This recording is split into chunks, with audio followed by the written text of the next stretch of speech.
বলো। আল্লাহ, তুমি জামা উল্টা পড়ছো কেন? হ্যাঁ, আনছি।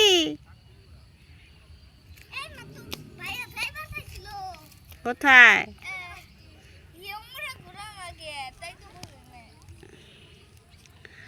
আচ্ছা, বেশি এখানে আসো না, পড়ে যাবে ওখানটা। এই যে তুমি তাড়াহুড়ো করে কি জামা পড়ছো এটা?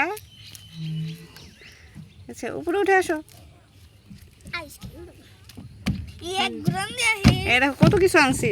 হ্যাঁ, এটা কি আম বলি রে? বান দিয়েছে ব্যাগ। আকার আমার। এটা তোমার না বাবা, এটা মাহিমের। মাহমুদ, সালাউদ্দিন তোমার মিষ্টি নাও। লোকেরা মাহিমের আম্মা টাকা দিচ্ছে। সাদা নাই না। নিয়ে নিয়ে যা। তোমার মিষ্টি দাও। দা। এরা